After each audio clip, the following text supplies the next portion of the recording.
move on. I've got to launch it before the hatches are locked. Did you hear what I said? I'm sorry, Dave. I'm afraid I can't do that.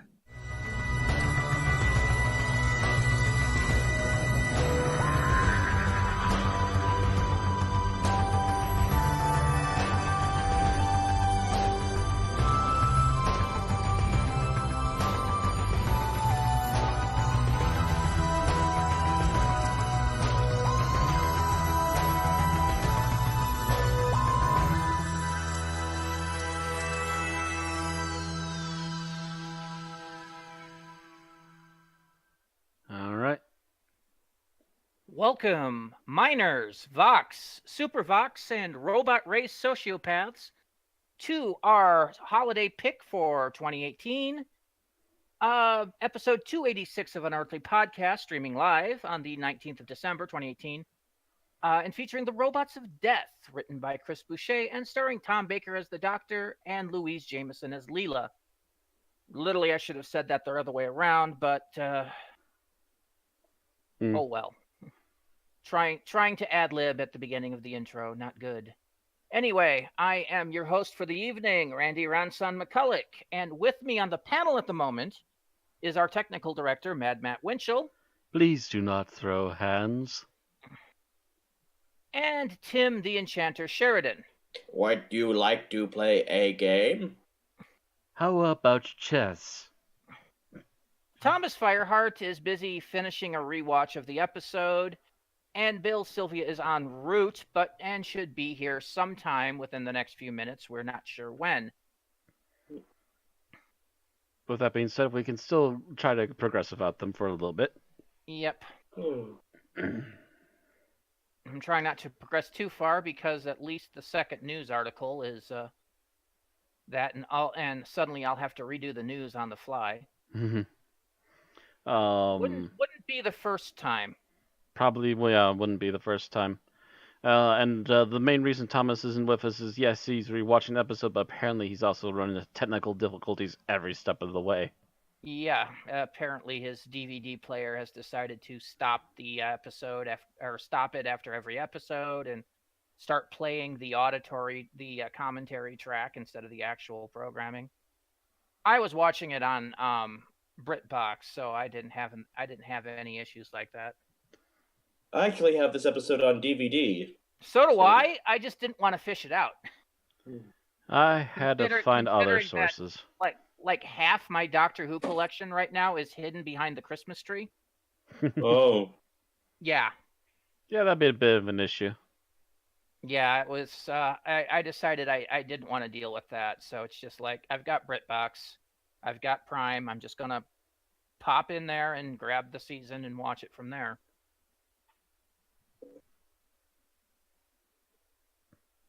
Anyway, on tonight's show, we have news and birthdays, followed by a little bit of geek talk. And I can tell you, there's not a lot of news either. And then, of course, we'll do our episode summary, our review, our final thoughts, and our ratings. So, let's get down into birthdays. And the first birthday on the list is Hamish Wilson, who played Jamie in 2 episodes of The Mind Robber in 1968. Hi, Hamish. He turned 76. Yes, he's still out there. Yep. I believe he's still acting. Probably. Our next entry, however, is not with us. And that would be Nicholas Courtney, who played Brigaster Alistair Gordon Lethbridge Stewart from 1969 to 1989, and again in 2010. He would have been 89, but died in 2011 at the age of 81. On that lethal year for Doctor Who. Mm-hmm. And what I also like to add is that I think you just really botched saying Brigadier. No, I think I said Brigadier. Oh no, I'll have to run that tape back. But anyway, the next birthday is the 17th of December. And we've got 3 birthdays on this particular day. The first one is Bill Pullman, who played Oswald Danes in Torchwood Miracle Day. Yeah, I had a bit of a double take on that. but is better known as Lone Star in Spaceballs or the President in Independence Day. Mm-hmm. President Lone Star. Some people have made that reference. Yeah, he turned 65, by the way. The next one on the list is also a Miracle Day alumni, and that's Ernie Hudson, who played Stuart Owens in Torchwood Miracle Day, but is best known as Winston Zeddemore in Ghostbusters and Ghostbusters 2. Mm-hmm. He turned 73. I also know him as the cop from The Crow. That's a very good movie. Mm. And one of the Yeah, good but things he's not about Congo. as well known as that. Depends He's on which audiences you run around with. Compared But to compared to Ghostbusters, yeah, the Ghostbusters is probably more notable. Mm-hmm. Oh, I would say Miracle Day is a lot lower down on his acting list. In fact, probably being covered up. Yeah, he probably wants to ignore that and just continue on, and we wouldn't argue against that. Right. And then the next birthday, also on the 17th of December, is Jacqueline Hill, who played Barbara Wright from 1963 to 65. She would have been 89, but she died back in 1993 at the age of 63. Mm-hmm. According to what I saw, she gave up acting, I want to say, somewhere around 5 years before then. Yeah. So I almost get the feeling she knew something was up. Yeah. What killed her? Was it the big C that kills every freaking Doctor Who actor? I didn't look that up. I didn't look up that yeah, part. I didn't think about it till now. Yeah, breast cancer. Mm. So yeah, she must have noticed something was up and decided it was time to take a break. Mm-hmm. So that takes us to the 19th of December. And that's the birthday, or tonight actually, is the birthday of Matthew Waterhouse, who played Edric Matthew. from 1981 to 1983. The character's dead, but the actor's not. If you're listening, happy birthday. And he's still doing Big Finish with that character. Yep, he has returned recently, as like within the last 3-4 years, I think. Within the last 2 or 3, yeah. So happy birthday, Hamish, Nicholas, Bill, Ernie, Jacqueline, and Matthew. And now we go from our birthday news to our death news. Unfortunately, we do have some that just came in today. Yep. An Unearthly podcast is saddened to announce the death of Bill Sellers, the director of the Celestial Toy Room, the episode of classic Doctor Who that introduced the Celestial Toy Maker. He was also a producer, producing shows like The Brothers, which was responsible for Colin Bigger's most infamous role until Doctor Who, and Peter Davidson's other famous series, All Creatures Great and Small. Bill Sellers died peacefully in his sleep. He was 93. Our condolences to his family and friends. Mm-hmm. All right. So that is the only death news that we've received. We move forward to our episode news, and I see that Thomas is actually with us now. Yep. Yo. Okay. We have the Bar's official full-panel ratings for the Battle of Ranskor Av Kolos. Officially, 6.65 million people watched it, up about 0.23 million from the previous week.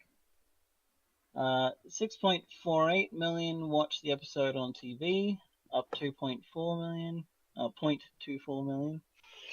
An additional 73,000 watched on the PC, down 4,000. 51,000 watched on tablet, down 4,000, and 44,000 on smartphone, down 3,000.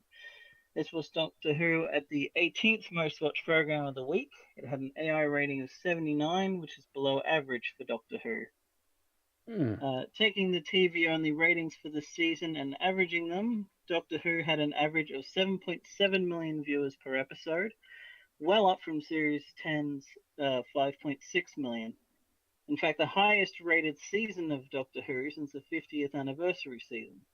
I would point out that that's only if you include the specials. Yeah. If you go just regular straight out season, it's the best one since Series 5. Ouch. However, the average AI this season was 81.1, which is down from Series 10's average of 82.8, and is the lowest rated season of Doctor Who ever.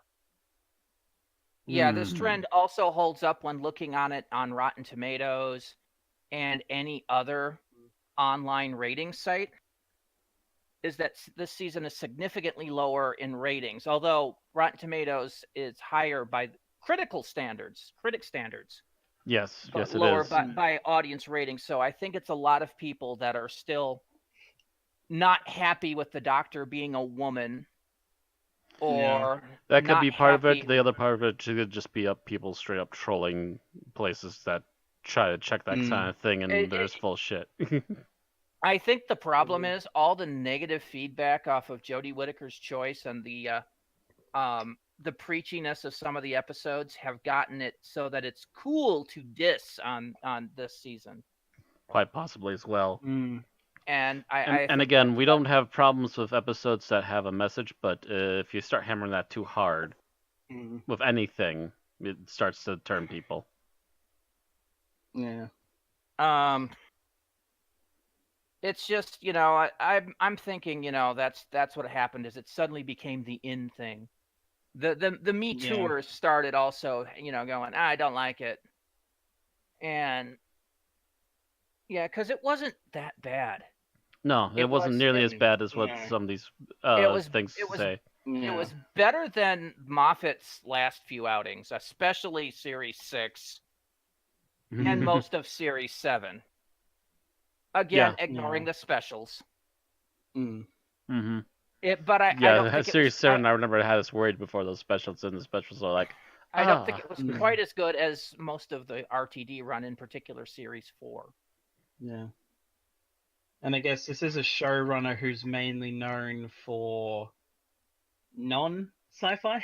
So yeah, outside of a couple of episodes of Doctor Who, he's mostly known for like cop dramas. Yeah. Yeah, and I would say, with the exception of Av Kolos, which was I thought highly enjoyable, most of his sci-fi outing had been pretty mediocre. Yeah. Av Kolos was probably his best sci-fi outing this season. Mostly because it borrowed from Pirate Planet, but yeah. It borrowed from a few things, but still. Anyway, moving on to future episode news. We've got more images of the upcoming episode Resolution, which is airing New Year's Day. These are brought forth by the BBC. Copy link, please. Don't know why my mouse suddenly can't do things. Here we go. Oh. People holding flashlights. Yeah, that seems to be a lot of it, is people holding flashlights. People holding hands. Mm-hmm. And people holding things. This guy, second row left, is rumored to be Ryan's father, but that's just a rumor at this point. You know, the that father guy. Okay, I'll get to him in a moment. Wrote him a letter, etc. Mm-hmm. But that's not no proof in the pudding yet. Yeah. Mm-hmm. Yeah. Although there is a possibility of that. Other than that, we've got, I think the bottom are like all guest stars.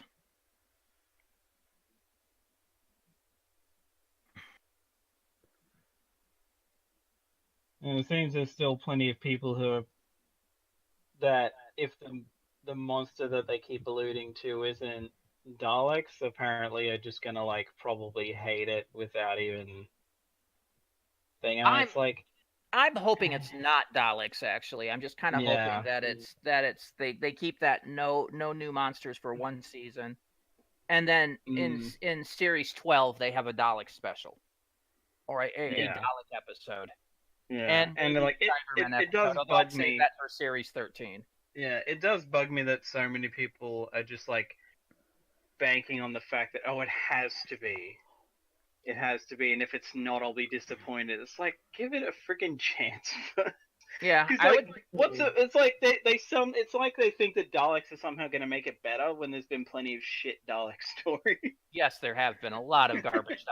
Especially New Who. Victory of the Daleks. Daleks take Manhattan. Dogs Take Manhattan in particular. Oh my god, what terrible storyline. Well, Victory of the Daleks you thought was good until you realized that half of it was just cribbed from freaking Planet of the Daleks, Yeah. and the other half is Sentai Daleks. You're like, okay, nope, done. Asylum of the Daleks isn't great either, and that's because most of it they hyped all these classic Daleks that you haven't seen in years, and they all did nothing. See, I didn't see any of the hype, and I remember you guys getting all in on the hype. I'm just like, what the hell are you guys even talking about? It's mediocre.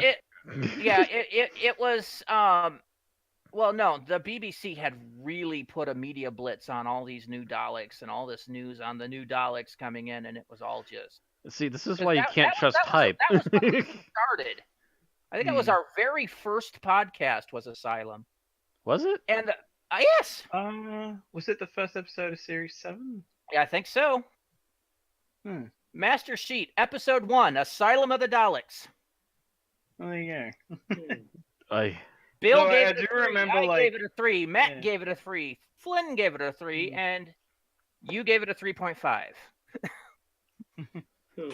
I do remember there being like some people who were like, "Oh, the first time through it was fine, but then the more I watched it, That was me. That was it me. changed." Yeah. It was me because the first time I watched it, I kind of fanboyed a little, and I thought it was cool. And then the second time I watched it, it's like all these little things just kept hitting me. Like, wait a minute, didn't the Time War kill all the freaking like pre-old Who Daleks? So why are they in an asylum now? You know, it's just like Yeah. Because it's on the moon on Skyro. No. it's just like all these little plot holes just suddenly hit me the second watch through, which is why that's why it always established me to watch every new episode twice. Because sometimes I'll get that where I'm just enjoying the episode and not thinking about it, and then the second time I'll actually think about it. Yeah. I had to do that sometime. Think about things. People say I tend to think about things too much. Anyway, anything else that is now really just those 6 pictures. And the new promotional picture underneath that, yeah. Mm-hmm. I might be wrong. If you take a look at the lineup that you see, you know, the full cast photos at the top, the person always standing next to Ryan is the middle guy down here called Mitch. Yeah, the other guy is called Daniel Adeboyega, so I think the middle guy might be Ryan's father, Mitch. If that is true and not just somebody's rumors. Yeah. We shall see. Yep. Anyway, so Canadian Sci-Fi Channel Space has announced their airtime for the New Year's Day special Resolution. According to the channel, they will be airing Resolution on Tuesday, the 1st of January at 8 p.m. EST. This probably means that BBC America will be showing it at more or less the same time. However, we have yet to get confirmation from BBC America on that. We'd have it already if it was the Christmas special, but because it's the next month, we might not get confirmation until the day before.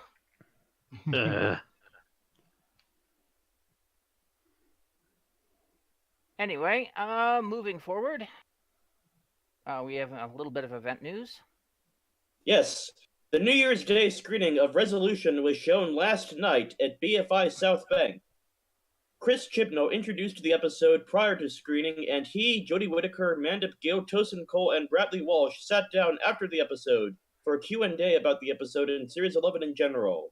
In attendance were celebrities, including the director Wayne Yip and Doctor Who alumni Katie Manning. And we have just a few pictures that people took before and after the screening. Actual pictures and everything during it were not allowed.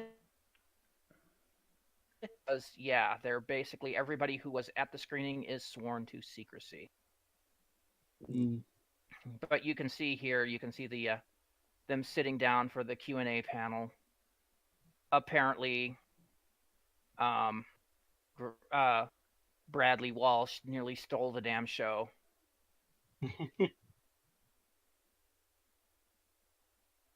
Um, People described it as being festive and funny, and so yeah, we'll have to see if that's just hype or if it's what it comes up in 2 weeks. Okay. And our last bit of news comes from Big Finish. Okay. The short story anthology we reported on earlier this month, Beneath Summerfield in Time, is out now. 8 new short stories from various points in Bernie's life. Beneath Summerfield in Time is available now from Big Finish on ebook for £12.99, hardback for £16.99, or as a digital audio book read by Lisa Bowerman for £9.99. Yeah, that's we mentioned it before. There's I think it's 16 short stories or something. Too many for us to list. No, it's 8. But still, it's too many for us to list each one and who wrote it. But it's We'll spend 5 minutes doing it, yeah. Yeah, it's from when Bernice was a child all the way up to their current timeline of her. So, that does it for the news. As I told Bill earlier, if he didn't arrive in time for the news, he was going to miss the news because, yeah, not a lot Not a this lot week. of it. You snooze, you lose the news. Mm-hmm. So I have a little bit of geek talk. Okay. I might be able to throw in 2, but you go ahead. Basically, what I watched was Netflix just premiered last Friday the final season of Voltron Legendary Defender. That is the 8th season. It concludes their story. And mind you, I had just watched season 7 not too long before because I was massively behind on all my Netflix stuff. And, well, I enjoyed it. It was kind of a bittersweet ending. The series kind of went a little sideways in Series 7, where I think they started cribbing from shows other than 80s Voltron. Because I swear to God, it felt like a bit of Robotech in Series 7. And this one goes a little bit Gurren Lagann at the end. The over-the-top end combat. I will spoilerize this slightly in the fact that they're basically destroying realities with attacks. It's pretty huge over-the-top combat. And I'm not going to tell you anything more than that. But it got, they resolved it okay. It was there was a character loss. I'm not going to say who. That was kind of sad. But everyone else seemed to have gotten a happy ending. And it was a good, 78 episode run. They made sure it was just a little longer than the original series. Just a little. We managed to do just as much as the original. Just 6 episodes longer than the original series. But they were able to do so much more with the characters. I mean, if you remember your 80s and any 80s shows like that, Voltron, all the characters were pretty one-dimensional. They maybe had a couple different character quirks, and otherwise it was just box standard. But that's pretty standard for most 80s. Yeah, that was standard television from the 60s up to the 80s for most things. Mm-hmm. Here they have a lot of different dimensions for each of the characters, and it really helps them come to life more. Telling what, if you boil it down, and I mean you really have to boil it down, is the same story.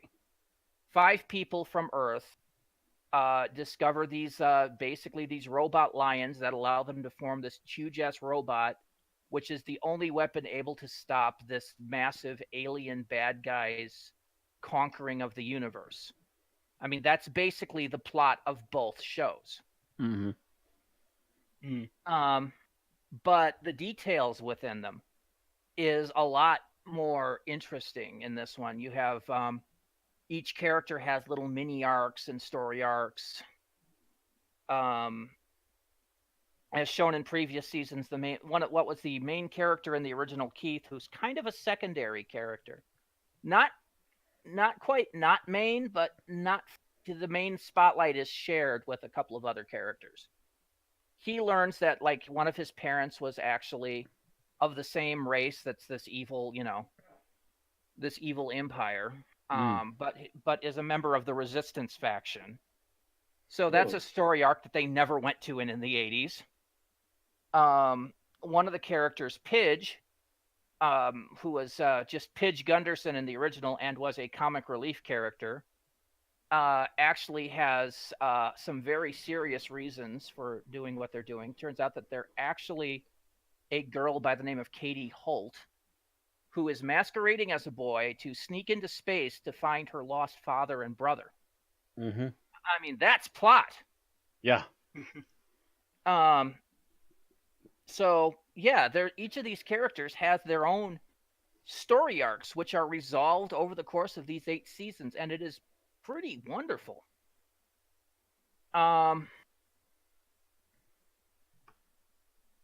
And it is a very enjoyable watch, and I'm sad they're not making anymore. Some people are screaming they should make the Robotech next, but oh my god, that would be a whole new bag of rights. Yeah, some of which I don't think they'll be able to get at this point. Well, yeah, I mean, at least not for another couple of years. First of all, the North American company still owns the rights, the one that made it in the 80s. What about Battle of the Planets? Oh, gotcha, man. Oh, man. Oh, Gotcha, man. I'm not sure who owns the American side, if anyone still owns them. Yeah, the thing is, Battle of the Planets has come over 3-4 times under 3-4 different names. So it's distinctly possible that they could do that. It all depends on if there's a current right holder. And if the current right holder will allow someone to do something with it, yeah. And what the status of the original Japanese company that the Japanese company, I believe that's Toei. Okay, then that's probably possible. Mm-hmm. It's not like another great Japanese series, Space Battleship Yamato. The company that was dissolved and became 2 separate companies. And there was actually legal issue over who owned the rights to the series for like 2 decades. So pretty much any form of anything that in the United States to either re-release it, redub it, whatever, was completely lost. Until I think 2010, 2011, 2012, which is also the time it was resolved in Japan, and that's when they started making the remake series. Which is now currently licensed by Funimation. But, it's that, so you can run into that kind of snag where the original company that made something in the 70s or 80s is dissolved and nobody knows who owns the rights anymore. And that can be a big issue. Yeah, very highly depends. But the Gotcha Man, I'm pretty sure, yeah, they actually, matter of fact, some of the characters from that show ended up in a Capcom game. Yeah, so that means that whoever holds the rights in Japan is actually doing pretty good.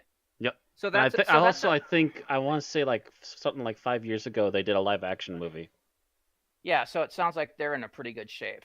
Yeah, those rights should not be too hard to get a hold of unless there's an issue American side. Mm-hmm. Which there might be. Like I said, the reason that Robotech is there is because Robotech was technically 3 anime series spliced together. Yeah, and re-edit by a company called Harmony Gold. And Harmony Gold is the main linchpin of this not working. Yeah, who is kind of the rat bastard of American dubbing studios, considering they're willing to slap about anybody with a lawsuit who goes anywhere close to impinging on the rights to any of their series. They've had a fight with the BattleTech company going on for decades, because back when BattleTech first came out, way back in the 80s and 90s, their designers cribbed a few of the mech designs from the Macross series, which was one of the series that became Robotech. Mm. And so when BattleTech became really popular due to the MechWarrior games, Yep. Harmony Gold basically slapped them with a big ass lawsuit. And I think part of that lawsuit is what caused FASA, the originating company, to fall to pieces. That's a shame. Yeah, it is really, because the BattleTech has since been sold to another company, who then sold it to another company, who then sold it, I think, to WizKids, who I think currently hold the license if they haven't already passed it on. And but so it's still going, but yeah, that lawsuit still tends to fly around whenever anybody tries to make a new MechWarrior game. MechWarrior Online got hit with a cease and desist. Really? Yeah, because one I didn't know about these. that. One of what's referred to as the unseen, which is the ones that were penned from Macross, was featured in its promo trailer. So Harmony Gold immediately threw the cease and desist at them. From what I understand, they've managed to work it out, because last I saw, the Warhammer's actually still featured in their list of mechs, but I think they might have redesigned it slightly. Possibly. Yeah. Also, I know BattleTech got a game not too long ago, so I'm wondering who put that up. I'm not sure. Actually, as a matter of fact, I actually do have Steam open at the moment. Let me look. Oh, don't be doing that. BattleTech. It's available for $40, by the way. Let's see here. Who released this? Harebrained Schemes developer, publisher, Paradox Interactive. Interesting. I don't know about Harebrained, but I believe, if I'm not mistaken, Paradox. Yeah, Paradox is a pretty popular game releaser. No, they're a pretty popular publisher. They've done a lot of big titles. They're the ones that produced the Shadowrun games that came out in the last couple of years. Okay. Anyway, so I do recommend, if you haven't seen it already, to watch Voltron Legendary Defender. It's either 6 to 13 episodes per season, half-hour episodes. It's basically just take a couple of days and just marathon it. Okay. Quite worth it, especially if you know the original. Yeah, especially if you're aware of the original and want to see what a nice update would be like. Okay. So, also from Netflix recently is She-Ra and the Princesses of Power, which is a remake of She-Ra Princess of Power from the 1980s. What is it about the 2010s that they want to make everything from the 80s new again? Because I mean, this started way back in 2011 when they remade Thundercats, and has been slowly moving on. This time, Netflix seems to be the home of let's rebuild the 80s. So this series, I wound up watching this because my my girlfriend was watching it, Erin. And I sat down, and the art is a lot more simplified than the original show, which is, it's better quality, which is, not a high bar, because we're talking 80s filmation. But the character designs are really simplified from their 80s versions. The stories are interesting. One thing about the art that does bother me is that the character of Adora She-Ra, when she turns into She-Ra, she has like bright blonde hair and black eyebrows. Yeah, that's awkward. Actually, she has that even without She-Ra powers, but yeah. But it's not as noticing because her hair's darker. But I think the reason they got away with it, the original She-Ra, by the look of it, is because her eyebrows are very thin. And these are like lemon slices. So yeah, it's very cell shaded in design. If you guys know, like the Legend of Zelda Wind Waker style art, It's above that. I mean, the facial structure is not that chibified that they had in that, but the color palettes and everything are very similar to Wind Waker cell shading. The storylines are intriguing. There are, of course, been a lot of rumors about basically that everybody's bisexual in the show. This is not false. Or at least everybody is sexually ambiguous, would be a better term. You really can't tell. There's a couple characters that that yes, they obviously are. And then there's like the main heroine, Adora Shira, and Katra from the Horde have this. Were they in a relationship? Were they not? Kind of situation that you can't really tell, but is kind of implied. And then there's other characters that just seem to be, you just can't tell. It's a nice little show. Other than that, the writing is good, a lot better than the old '80s show. Let me tell you. It's an ongoing storyline, ongoing plot. Sometimes broken into like mini episodes or mini arcs, but I know like the second half of the series all built off the last episode. So it's an interesting watch, but if you're offended, if you're not too fond of the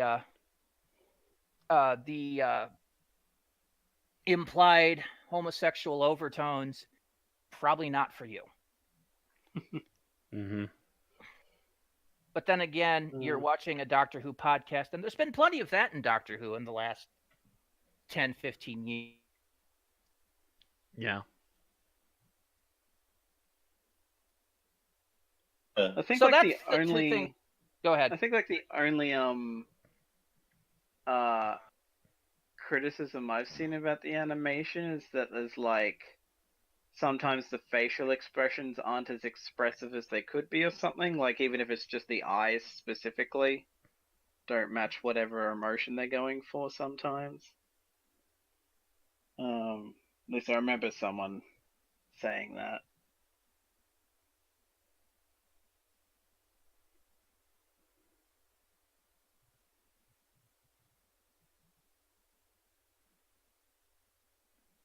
Had their eyebrows match their hair, and some just bothered the hell out of me because it wasn't consistent. You know, if like everybody had black eyebrows, I would have been like, okay, that's just their art choice style. But no, it's Or like if it was live action, I guess, where that is actually where that's a thing. possible. Yeah. Well, you know, it's like I'm watching this with Aaron. I'm like, geez, is She-Ra a bottle blonde in this? That's what it looked like. Kind of gotta wonder. A magical bottle blonde. That's like, wow. And yeah, you could get away with that in the original because, yeah, the eyebrows were kind of pencil thin.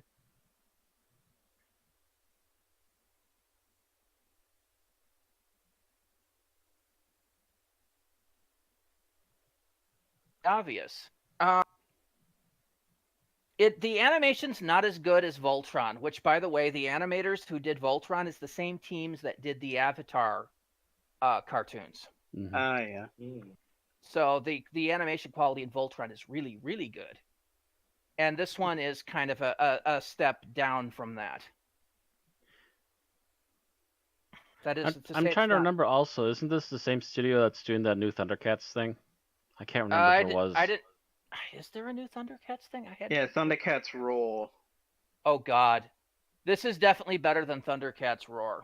Yeah, I'll at least give it that much if it is the same studio. Okay, This one's obviously by looking at better. I had deliberately repressed Thundercats Roar. I don't forget. All of my hate. No, because the people who I don't think it's the same people in the studio, but I think it might be the same studio. I can't remember though. No, it is not. It isn't okay. Because Thundercats Roar is being done by Cartoon Network Studios. Oh, that's right. That one's going right through Cartoon yeah. Network, whereas this went through Netflix. Okay. This went through Netflix, and this is being done by DreamWorks. Really? Mm. Okay. Yes, it is being done in studio by DreamWorks. Hmm. Whereas Voltron was done by DreamWorks, but licensed to be made by another studio, the same one that did Avatar. Okay. So DreamWorks just went, "We trust you," and handed it over. We're gonna hand you the storylines, and you're going to animate them. Is kind of how they did it. Trying to see what the production company was. For that. I think it was just because this and Thundercats Roar came up so close together that I think which studio was doing what was kind of getting messed up in the chaos, because the original reception was not very good because there's some really terrible first stills of the episodes too. Mm. Well, I think it was that, and just a lot of like when they did the first like postery kind of reveal thing. It was like, so it's Thundercats, but with like Steven Universe animation looking stuff. And it's like, oh, okay. And then you Actually- get this new She-Ra, and it's just like, oh, this is borderline Steven Universe 2. Oh dear. Yeah, this is actually, excuse me, these guys did Legend of Korra. The second Avatar series. They also did the final season of the Boondocks.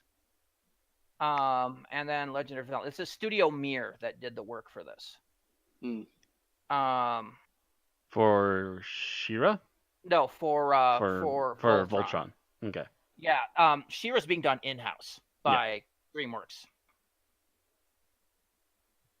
There's like they said there's a separate division. They've said also that they have story for like at least 4 seasons. Well, we'll see how well it does. If it's good enough, it'll catch on. Yeah, like I said, it's interesting enough. The story's not quite as detailed as Voltron, but is enjoyable. It's a good little popcorn series. Well, also judging by how much younger the characters are this time around, they seem to be aiming for a younger audience to begin with. They seem to have de-aged the characters about 5 to 7 years. They look to be about late teens in this. As opposed to mid-20s, which was the classic series. But yeah, there's still some interesting stuff. Yeah, it's production companies. Yep, DreamWorks internal. But yeah, I know the writers. Noel Stevenson said that they've made 4 13-episode arcs now. It's kind of interesting because there's alternate takes on some of the characters from the original. They did a better job on some of them. Hordak is a lot better in this than he ever was in the original, because Hordak tried to be menacing in the 80s, but they had a terrible voice actor for him. Oh, okay. Because he had this high-pitched voice that just, no. It would be like if they'd gotten... Not quite that bad.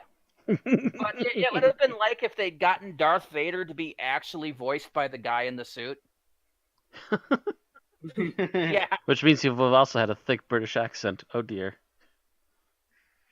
But I mean, it was that kind of tonal difference that the voice did not match the face. Here it does. So, yeah. That's a good thing. And if you haven't figured out, I'm kind of trying to stall for Bill. Yeah. Well, if you He need me said to he'd be stall, here, I can pop in and stall Yeah. a little bit here too. I was gonna say if we do need to, I could probably just, since I can sort of recall thoughts on it, I could probably give thoughts on having seen the first Die Hard movie for the first time a couple of weeks ago.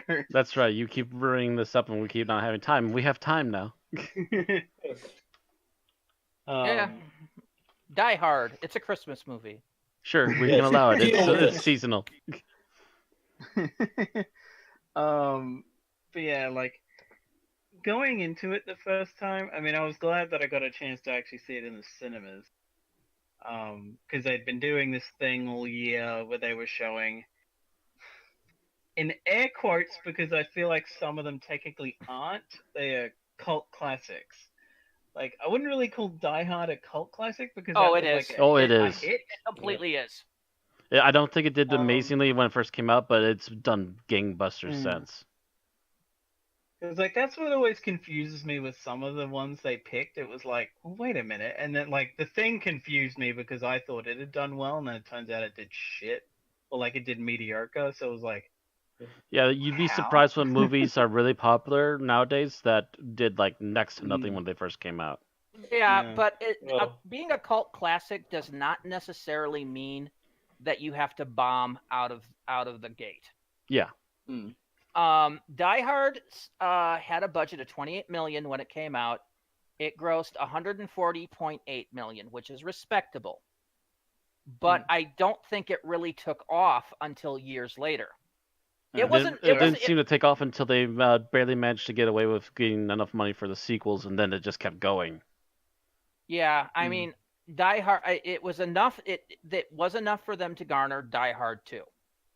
And So Die Hard basically 2 it did wasn't like well, a and flop hit. they made Die Hard 3, which I think is probably one of the better sequels from what I remember of them. Well, And then 4 and 5 were garbage. And then they did 4 and 5, and those are, which is why they're planning a reboot. But the fact that the villain in Die Hard, Hans Bueller, Gruber. Hans Gruber. Yeah. Hans Gruber, thank you, has become kind of a meme in himself Yeah.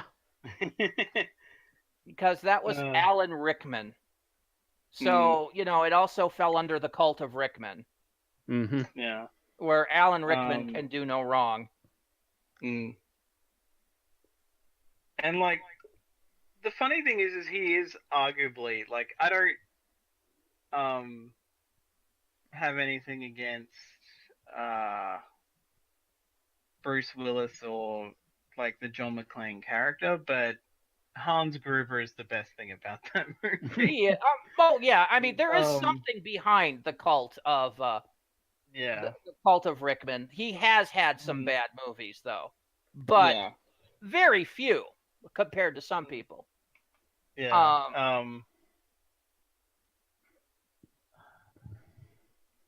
And you look at his good movies, and they're really freaking good movies. Mm. Die Hard, Robin Hood, Prince of Thieves, Galaxy Quest. Galaxy Quest, pretty much all the Harry Potter movies, though your mileage may vary on some of them. Mm-hmm. Voicing Marvin in Hitchhiker's Guide to the Galaxy. Judge Turpin in Sweeney Todd, The Demon Barber of Fleet Street. Dogma. Oh yeah, Dogma.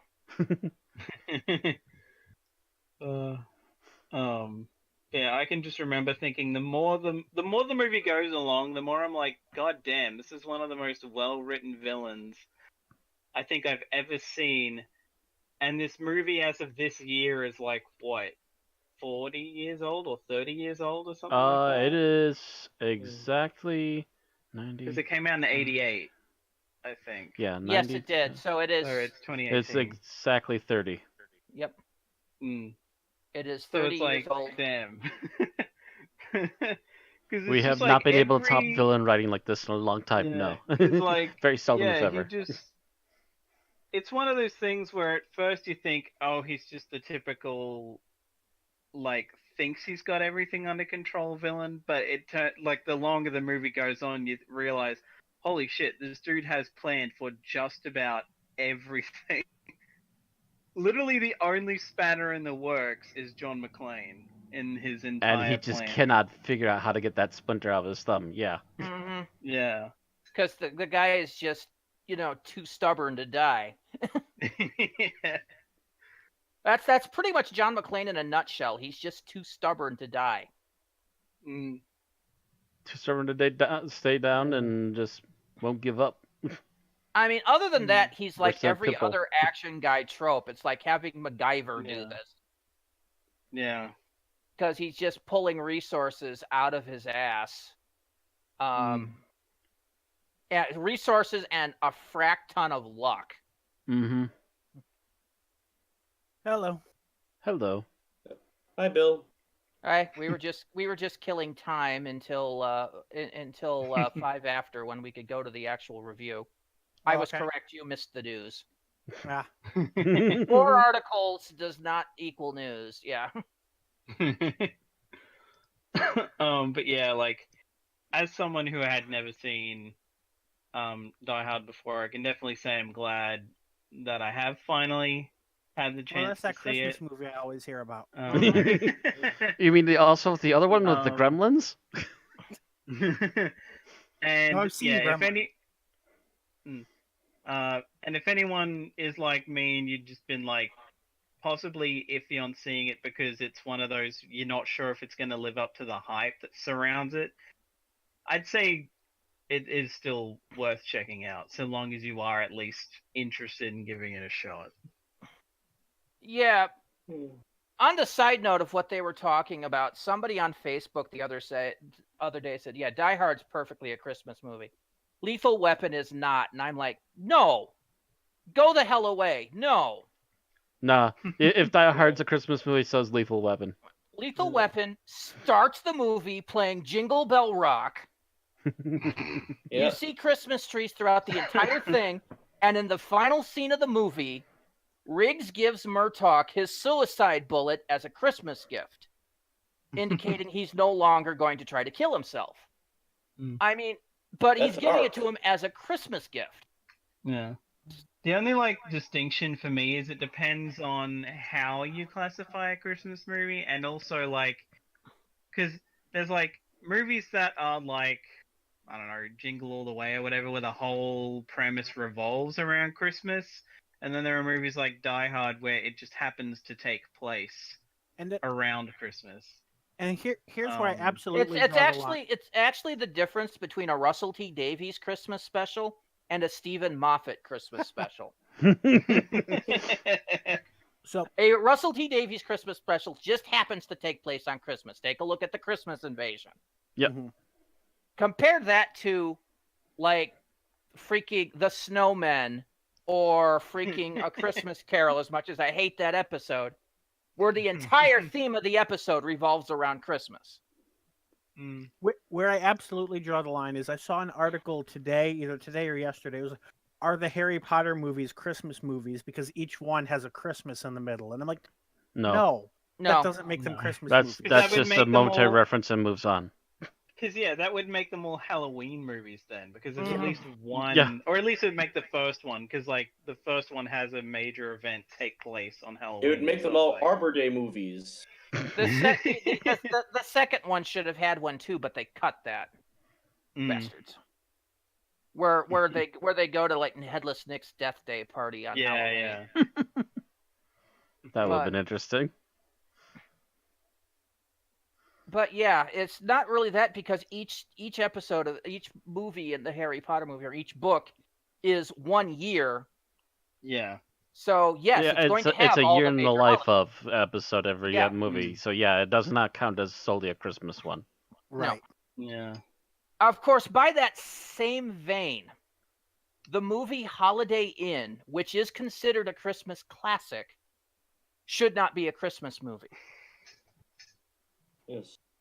because it goes through basically about a year and a half in the life of, well, actually, I think 2.5 years in the life of this inn owner.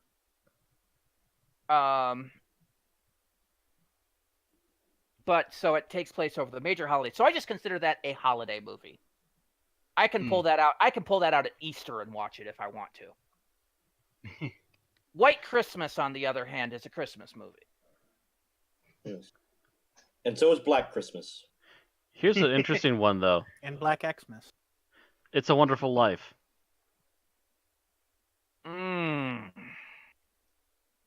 I pass it as a Christmas movie because of the final act. Well, the fact that the actual timing of it takes place on Christmas. But I said the final act. You flash, well, the first act and the third act. The second act, the middle act, where he's reviewing his life, that is the only thing that might make it. I think they start reviewing his life like 5 minutes into it, but No, yeah. they don't. No, they don't. Because there's a little bit prior to that, like maybe it's probably about 15 minutes into it, might be better. Because first he has to get to the bridge, considering jumping, see the guy fall in, rescue the guy, and then basically, yeah, okay, I say, and then state his wish before you start the. Actually, no, I'm sorry. You might be right because he's reviewing it. I was from gonna heaven. say they reviewed him before they sent the angel. It has been a frack ton of years since I've watched It's a Wonderful Life. It's been the same for me too, but I remember it slightly better apparently. Well, it's because I forget. Back in the old days, they used to just show it back to back to back to back on a channel. Oh, before Christmas Story took over. Yeah. Before the person that held the rights to it said nope, you can only show this once a year per station. So TBS changed to A Christmas Story, but I burnt out on that movie so bad when they used to do it there, so I haven't watched it since then. Got a couple minutes yet left, so do you mind if I butt in quick? Go ahead. We've got 4. So I just started playing a couple games in the last 2 weeks. The first one I'm going to mention is Skyrim. I finally have gotten around to actually playing it. I'm 6 hours in now. I've just met the Greybeards, I have killed my first dragon, and I've also learned 2 shouts. Partially, so that makes you like 7 years behind the rest of the world, Matt. Not necessarily. I'm pretty sure there's people out there who still haven't played it. Very few. I've played like a bit of it, but not much. Because it has come out for nearly every freaking platform. And actually, I want to say, I think it's over 6 hours at this point because I think one episode ended up 2 hours long, and almost all the others are an hour and a half. I keep going over. I finally beat it like 2 years ago.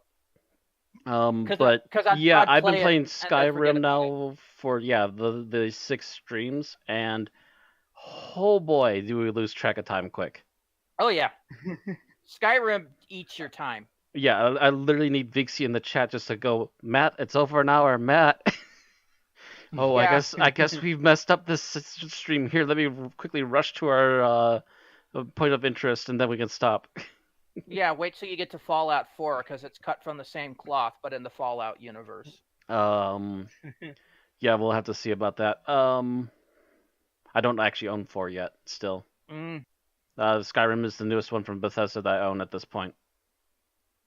But yeah, Skyrim has been pulling me in hard, and I've been doing everything in my power to try and make it a little more playable for my stream. I've upped the bitrate. I have gotten rid of a few things that have cleaned up the thing, and I've also updated the unofficial patch for it, which gets rid of bugs that could otherwise suddenly bring a terrible halt to the game or cause it to crash. I played 5 minutes of a Bethesda game once. I forget which one. I walked toward the fire pit, toward a fire, assuming that there would be a pit around it, like every other game I've ever played, to stop me from walking into it. I walked over it like, oh, you can just walk over the fire in this game, and then I died of fire. I believe after a stream, I was messing around with a fire pit too, and I'm like, oh look, I'm burning. I'm burning for you. So I'm apparently the only one among you guys that actually has common sense when playing a game. This is just me. This is just us going. We're playing fun with physics. Let's see what actually happens. Exactly. If you don't dick around with the game, see what you can and cannot do. Are you a gamer? I do that after I beat it. Wait, so you don't test to see what kills you and what doesn't until after you? Well, I assume bad guys will kill me, and I assume anything that might be hostile will kill me. Like some games, but like campfires though. I assume will kill me. I never assume campfires will kill me because so many of them have invisible walls. And some games you can't get the ultimate weapon unless you jump off cliffs and do other fatal things. Other crazy things, yeah. Jumping off cliffs is a completely different animal because I will do that anyway. Plenty of clips of Skyrim. I will do that completely by accident eventually. Yeah. So I'll admit sometimes I do that just for the relaxing falling, like free fall sensation in like Grand Theft Auto. Where like I know I'm going to die, but that like All right, it's now free 5 fall. after. means Otherwise, that also you really could- quick, I got this Matt? other independent game, Matt? but we'll see about this one. Anyway, When I say we have to go on, we have to go on. Because the second hour is devoted in our timing to our episode of the week, and that is, of course, the Robots of Death.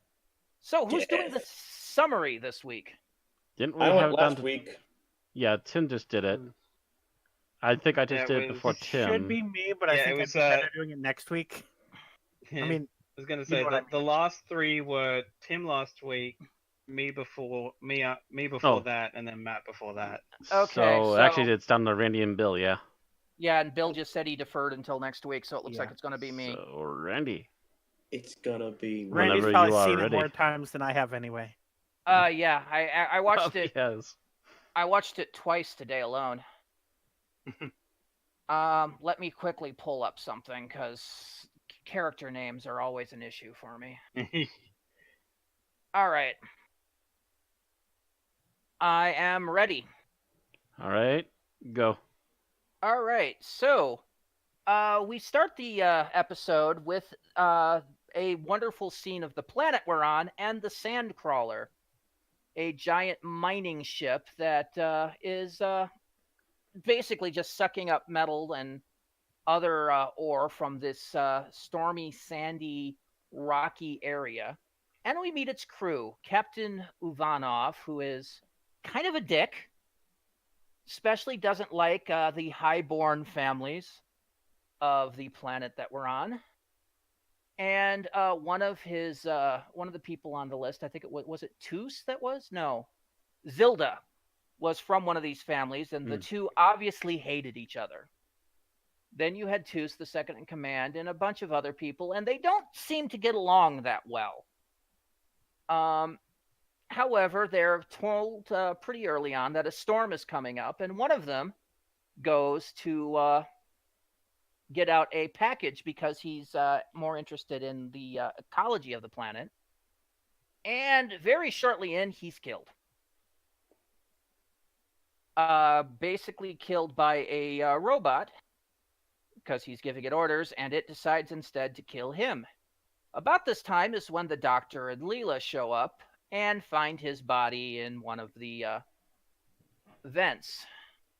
They quickly try to escape, and they are soon rescued by one of these robots, a Vok class, who interrogates them, then hands them over to the humans, who interrogates them some more, but only after they escape, discover a couple of more bodies. Yes, that's right. People are dying left and right on this ship. They are interrogated by Uvanov, who has decided that they are the killers, of course. Of course. And then they are left to basically the security station, where they are rescued by a man called Poole, who seems to believe that they are innocent. The Doctor gives his theory that the robots are doing the killing, which is probably a society ender because the society is completely reliant on these robots. It turns out that Poole is sent there by the agency, and he quickly helps the Doctor, or lets the Doctor go, and Leela, and they go to start investigating. The Doctor finds some circumstantial evidence that corroborates his theory that a robot was involved. However, things kind of go sideways as Zilda is killed after declaring that Uvanov is the killer. And then the ship itself is sabotaged, almost blows up because the engines are on overload, and then starts sinking because they had to kill the engines at the last second, which causes them to start sinking into the sand. The Doctor, once the ship is under repair, goes to seek out the secret headquarters of who he thinks where the madman is, who, after having a conversation with D-84, a dumb class robot that apparently has a voice, learns that the company that sends out these little sand miners is basically had a letter of intent by a man called Terran Capel, who is a robotics genius who was raised entirely by robots, by the way, so probably not the most sane guy in the world, and is apparently also kind of a master criminal now. So the Doctor and D84 eventually find his lair, but about this point, Capel decides to hell with all the secrecy and basically sends the robots to kill everyone on the ship. This does not go well in its favor because the Doctor manages to stop the one sent for him. The one sent to kill Toos is eventually ordered to go elsewhere, and things just basically start going wrong. Everyone gathers on the command deck. The Doctor then goes to confront Capel, who turns out to be the guy that's in charge of robot maintenance. The Doctor uses a thing of basically helium gas or something equivalent thereof, gives it to Leela, who's hiding in a cabinet by his orders, and tells her to release it when Capel's in the room. Does that, and his voice goes from here up to here. So the robots can't understand them. The robots have the orders to kill all humans, something I'm sure Bender would approve of, and doesn't recognize Terran Capel by voice, so kills him. The other robots are soon taken care of, and D84 winds up having to use the ultimate deactivator to shut down all the rest of the Vox, destroying himself in the process. So after that, assuring that the others are safe, Poole having had a mental breakdown because of robophobia, and that they're going to be rescued, the Doctor then takes his leave. End of story. 5 minutes, 51 seconds. Not bad for a 4-episode run. Mm-hmm. All right. So, what do we like about this serial? And Thomas, you are first. Okay. Oh God, it's so weird because I tried to memorize the thing that I specifically had, and now I'm falling a bit. I guess it was specifically one thing that I generally liked overall was the fact that it does turn out to just be like they're not robots just going berserk for no reason. Because like that's, I mean, both that and like, you know, we have recently just seen in series 11 a person modifying robots to do their bidding kind of thing anyway in Kablam. But, you know, I like the idea of that as opposed to just, oh, the robots have gone crazy. It's like, I prefer this sort of stuff. So yeah, I enjoyed that aspect. All right. Bill? Bill? Bill? Hello. Oh, sorry, I was muted because had been typing a few minutes ago. Bad Bill. Hey, you didn't want to hear keyboard sounds, I'm assuming. So I know I've said this many times before, but I'm going to say I do like the mystery aspect of it. I don't know if the ending of the mystery follows through quite as well as the setup as a mystery, but anytime there's a murder mystery going on in a Doctor Who episode, it immediately piques my interest. It and gets wasn't. me wondering how they're going to resolve There it. wasn't a lot of clues. Right. But Yeah, it could have been done better, but I like the setup. there was a red herring and then the obvious guy, and it was the obvious guy.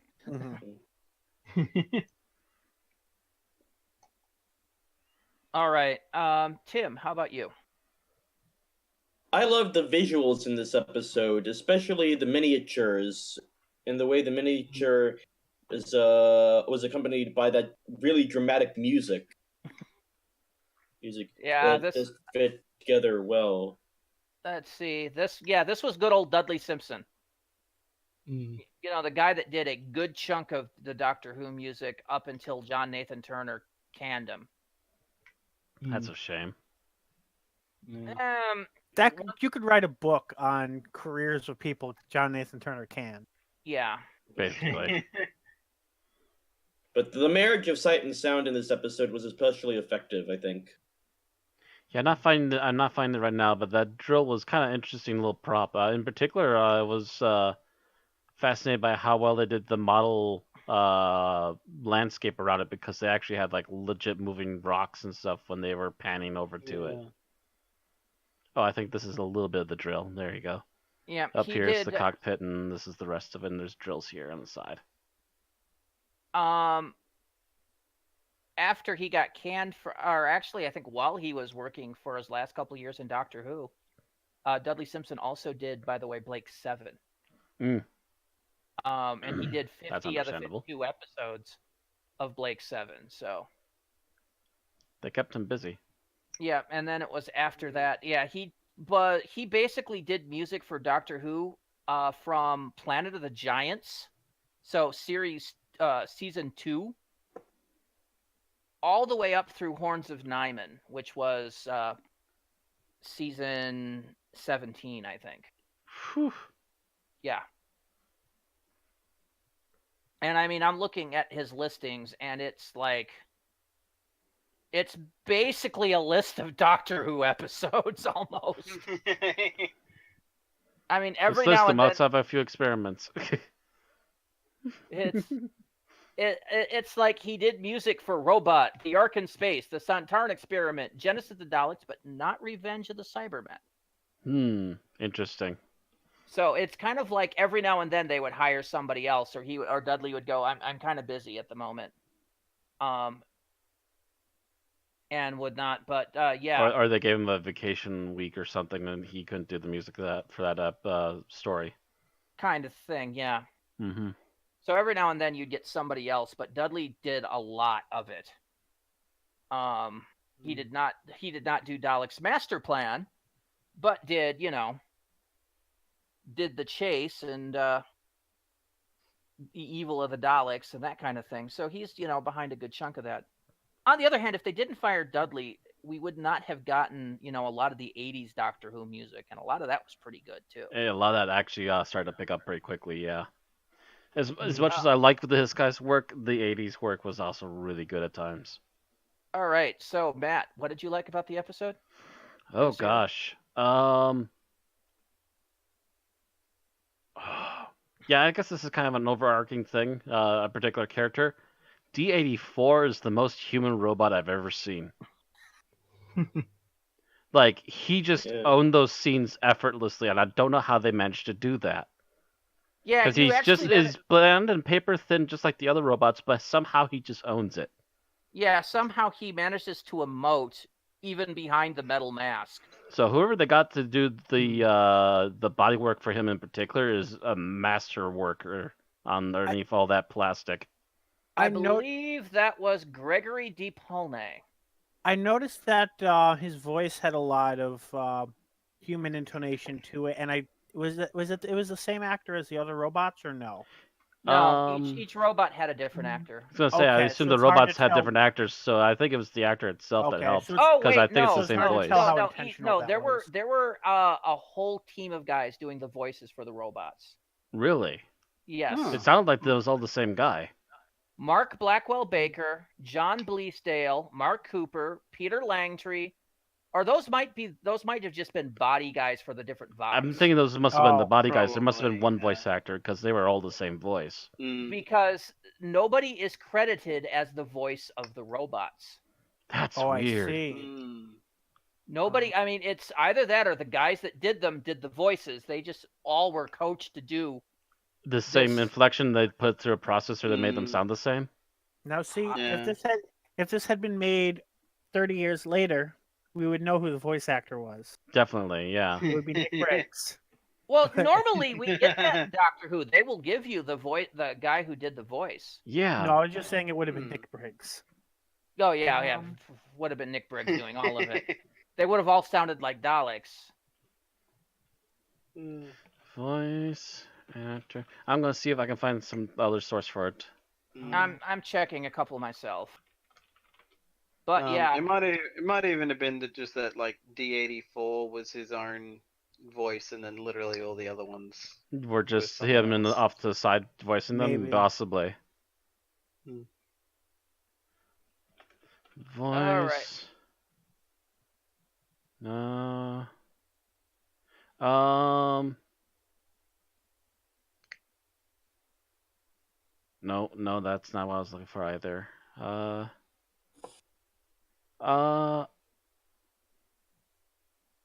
honestly couldn't tell you. Anyway, while this is going on, what I really liked about it was I really thought the writing was really well done. Other than I mean, there could have been a few more clues, but I mean, the way the characters interacted made them a little less than one dimensional. Yeah. They had their moments, but I mean, it was obviously that a lot of them hated each other or could barely tolerate each other in most cases. Yeah. But it made them a little more believable than a lot of like your generic crew. And I really liked that, and the fact that they were so quick to turn on each other with paranoia once they realized that people were getting killed. Right. And And they they all, I weren't- think, all had their own motivation for being paranoid about each other. Yes. Apparently, yeah. Some of them at least. Yeah. Like they weren't all the same class. Some of them had family histories with one another and such. Mm-hmm. Yeah, like without them having to really outright just say it in dialogue. Like the closest we get to like a thing is them saying that it's like they've been on a 2-year tour, and the writing actually kind of reflects that these are clearly people who actually know each other and not a bunch of randoms. I think they said they'd been out for 8 months. Because that was the thing with the water. When Leela drinks the water right, and says, Yeah, it you're has no right. taste, it said, yeah, we've been on this for 8 months, and by that point, it's been filtered so many times, there's no taste. Yeah. Also, I remember the leader a couple of times stating the fact that he didn't trust scientists or that they were constantly in his way when he did stuff. So It was well, that was the guy that had the weather pack. He bitched about anything that would possibly distract him from making money.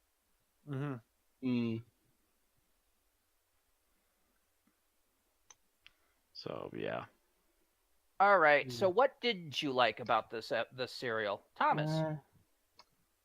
Pretty much the only thing I can think of is that the actual ending itself just seems really abrupt.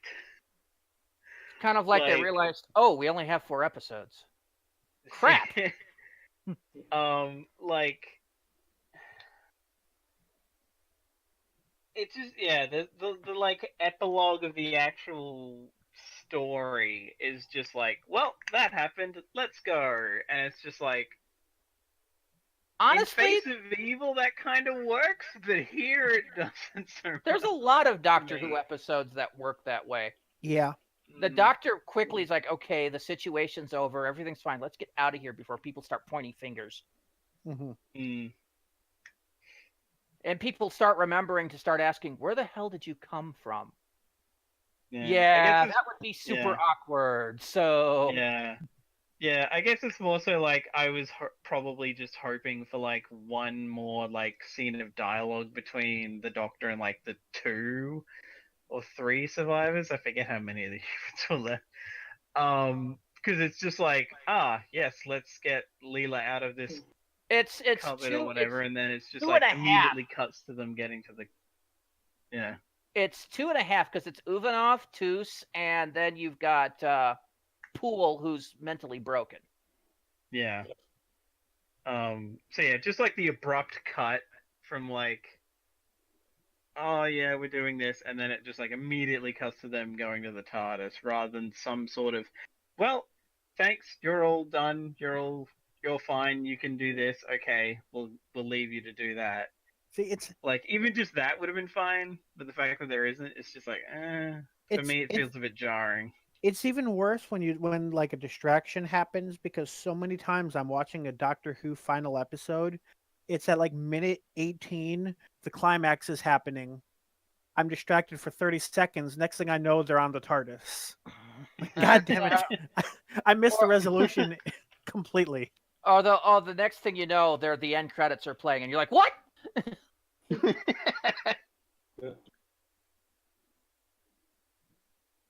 I had that happen to me, but not with Doctor Who recently. I went in the kitchen to make a sandwich, Oh, and an episode ended with a cliffhanger that I didn't see. Mm-hmm. I think I was watching like The Flash, oh, and it happened. And I'm just like, it's just like this was something cooking for a minute. Jesus, And then- guys. and then the next episode comes around and it's following off of that cliffhanger, and you're like, did I miss an episode? What? Yeah, What? exactly. All right, so that's Thomas thinks that there should have been a final scene. Bill, how about you? So I'm going to go with the fact that as you mentioned, that the killer was obvious killer guy. Like, this is the guy that people were saying, "Hey, you're the killer," and he's like, "No, I'm not." And Nobody said he was the killer. No one outright accuses him. But Like, he's oh, the I guy. thought someone person did. I does. thought, yeah, 'cause I Robots- thought there Yeah, was a like big argument Poole about it. does. Poole does once, and then that gets like. I But thought brushed he, off. I thought he was but that arguing was with the woman about it. no. The woman, which woman? Because if it was The- Zilda, Zilda was completely thought it was Uvanov. Mm-hmm. Were there two women? Yes, because there was also two. Yeah. That's the problem I have with Classic Who a lot, is that I can't tell the characters apart unless they do something really easy obvious. way to distinguish this one is skin color, because Mhm. Zilda was not white and Toos was white. Okay, apparently I wasn't paying as much attention as I thought I was. Wow. Wow, Bill, you completely forgot like half the cast. Well, the thing is, other than Zilda, Uvanov, and Toos and Poole, the rest of these guys are pretty much replaceable. And they usually, I think this was suppose. around the time when most of them still were using received pronunciation. So Yes, you can't all of tell them have apart the by same their bloody accent. Yeah. By the way, I have no definite credits on it, but they are saying in a couple places that Gregory did the voices for all the robots, Really. Okay. while also acting as D84. Mm-hmm. So that would mean that the difference in intonation was intentional and not Well, incidental. it also because the fact that he was actually D84, where he was overdubbing everything else. Quite possibly. So which that might have have been a good directorial choice. Yeah. Mm-hmm. All right, Tim, how about you? Something you disliked about the episode? Well, I thought maybe it was because I just lost track of them, but I thought some of the characters weren't written off the show properly. That they weren't killed; they just ran out of scenes for them, and they No. just stopped. No, they They all were- got they- killed. they They were just killed. didn't show all their deaths. Yeah, they didn't show all their deaths. They just showed up dead, and then you never go back to them because it's in the middle of crisis. They just kind of mentioned, oh, another body, and then left it at Yeah. that. It's like Yeah. Leela finds a body the same time the doctor finds a body, and then they never deal with those two again. So, Other than to assume that they got carted off. yep. Yeah. They just canned the actors. Mm-hmm. We'd like to let you all know that the actors that we said we were going to sack have now been sacked. But yeah, the fact that we never really see them die or anything, and that one scene is like completely missable because they got two bodies over the course of a minute. Mm-hmm. Just about, yeah.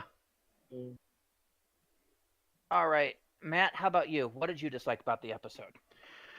Ah, I'm trying to think of anything in particular overall that I disliked. I think the only thing that rubs me a little wrong way is that maybe the villain was a little too hammy, but then again, I'm not sure what to expect from a person who was raised by robots. I would expect him to be a little less manic, I think. That was my thought, is the fact that he was a little too emotional. Mm-hmm. He was a little too emotionally disturbed. If he was raised by robots, unless he was just spoiled. That's a possibility too, but Yeah. I would have thought he would have been sitting there being like the complete evil version of Spock, going logic at That your was like face. there was the one scene where he was like going like screaming in his robot makeup, and all the Yeah. robots were standing around looking at him. I'm like, are they going to turn on him now? And they didn't. But I was Yeah. like, that seemed like the moment they're going to be like, you're not a robot. Well, that's Yeah. the scene where he's pretending to freak out outside the door, I think. Yep. Yeah. he's But the trying look to, on his convince face, them to he let him goes from pleading in, fake fear to Mhm. pure freaking rage. Yeah. I mean, you're looking, if he had had that makeup on, his face would have been purple. hmm in. Mm-hmm. He was very easily distracted by emotions, it seemed, in fact. Mhm. So Yeah, that makes which you is- wonder how he's even remotely attached to robots at that point. Mhm. So, what I didn't like about the serial is there's one bit of dumb writing. Hmm? And my thought is the company stupid? Okay. One thing, they send an agent undercover to investigate this threat they got, and that's Poole, who happened to have a traumatic experience with robots years ago and is a high candidate for robophobia. I gotta That's what wonder if they Yeah, didn't know that- about that. That wasn't smart. That wasn't smart. Unless he kept it hidden. The Yeah, next that's my thing, only thought on that. Yeah. that might be, then I could give them a slide for that. Except, okay, you put a robot on as the agent's partner.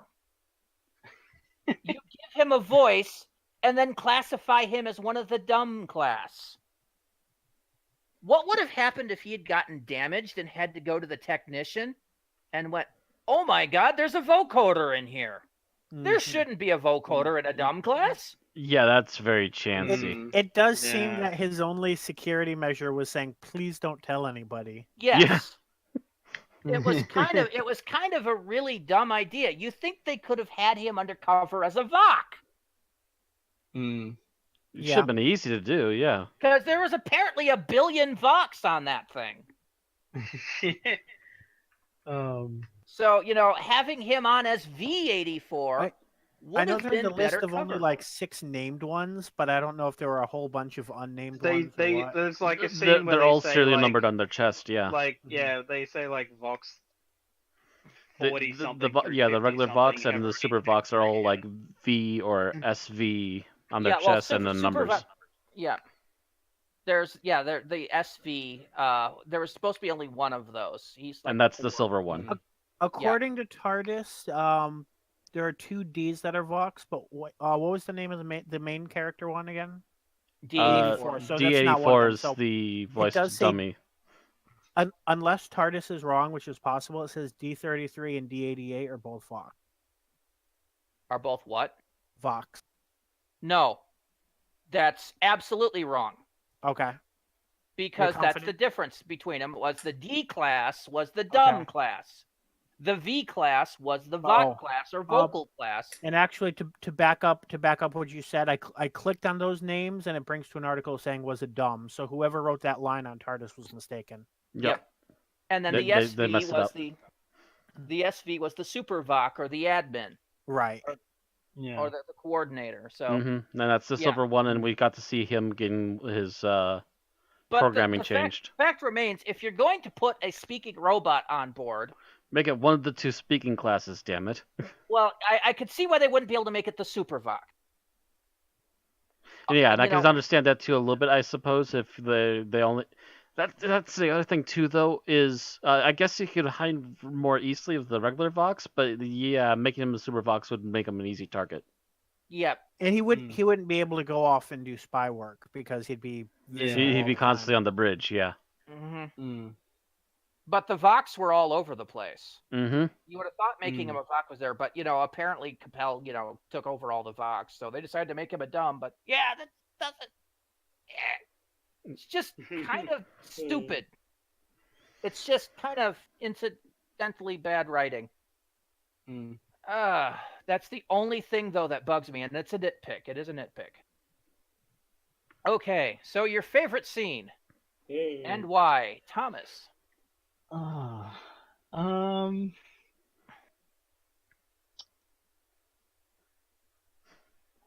Just for the surprise factor the first time I saw it, just because I was like, oh shit, wasn't expecting that. I will go with the first scene in episode, I think it might have been the last episode, episode 4, because like the cliffhanger of episode 3 is like the Doctor getting choked, I think.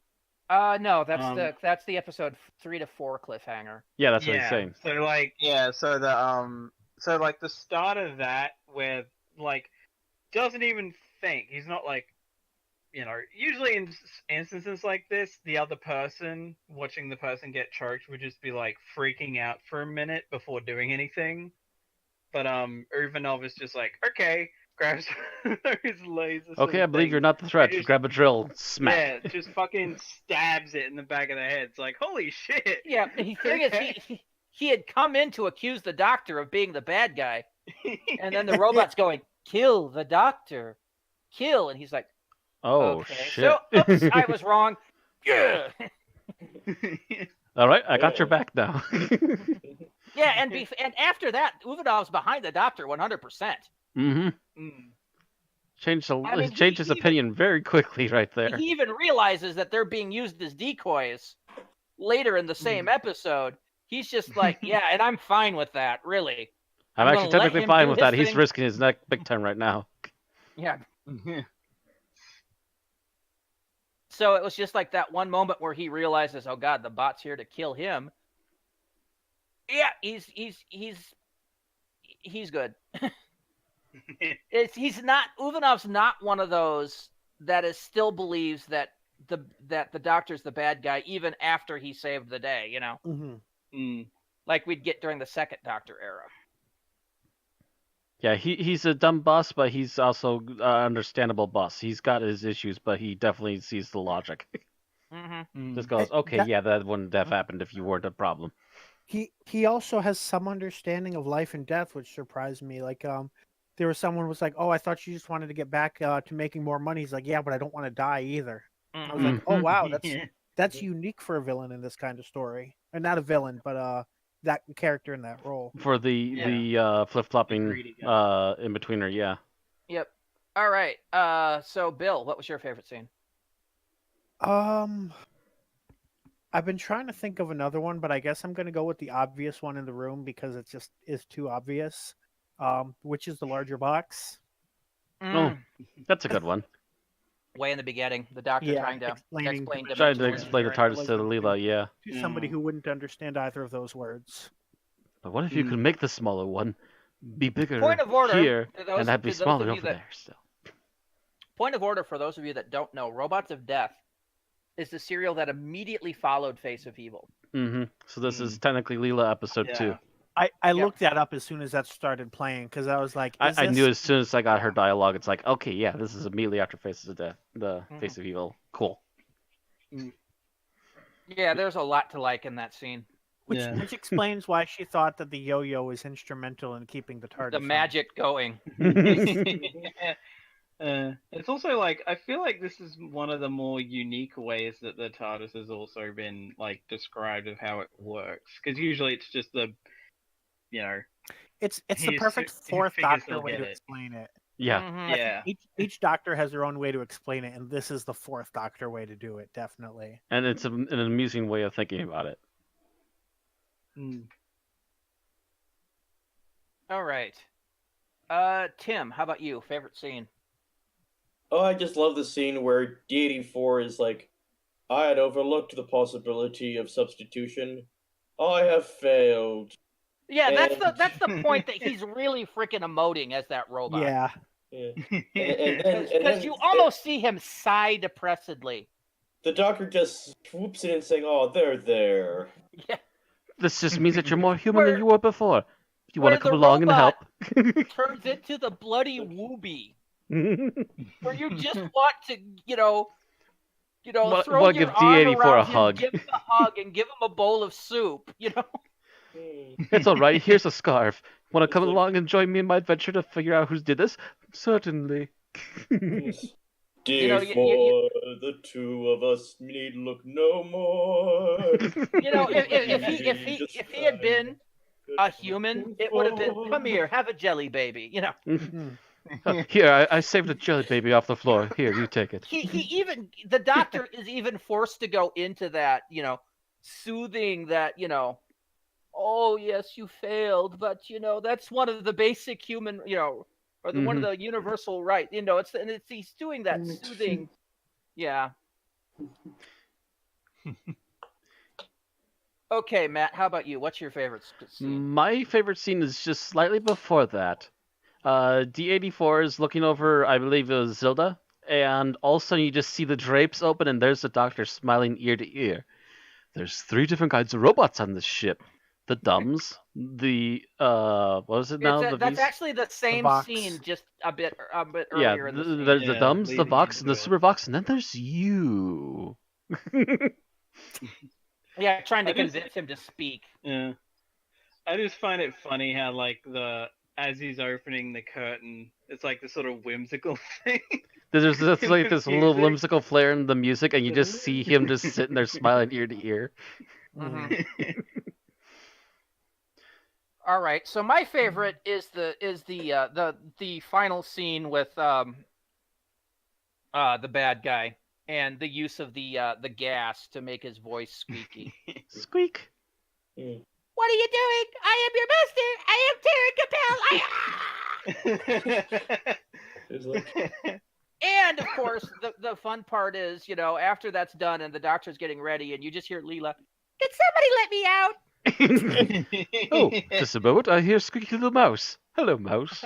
I hear a mouse in the cupboard. Well squeaked, mouse. Yeah, I'm just like,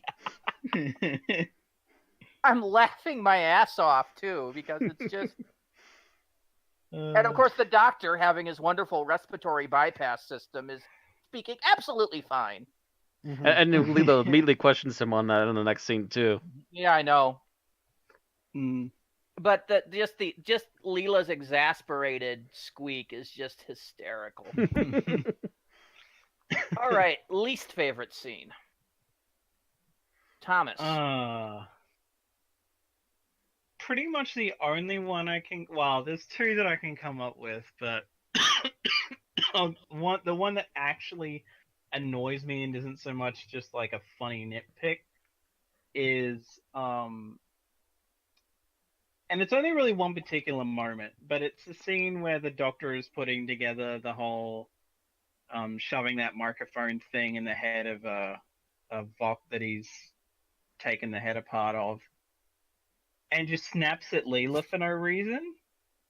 Like, he's just like going on about the villains, what he figures the villain's doing, and then out of nowhere he's just like, "Why do you have to talk so much?" And it just comes out of absolutely nowhere because he's been saying fuck all the entire thing, and it just seemed more like That's what kind of man he is. the doctor. Rude Yeah, and it not just ginger. seemed like more like mean spirited than the Tom Baker doctor had actually those being moments. annoyed. Yeah. I'm almost thinking that's a Tom Baker ad lib. Like they'd had to take that scene a couple of times, and he just got snappish. Because apparently Tom Baker had those moments. But I'm also thinking it was also. that and him and Louise Jameson didn't get on. I'm actually thinking it was more of a we need to move this scene on, and Tom's like, okay, let's actually cut here, and I'll snap instead. Hard to tell. There's a lot of possibilities with that, yeah. All right, Because it Bill, was how middle about of you? the dump. I'm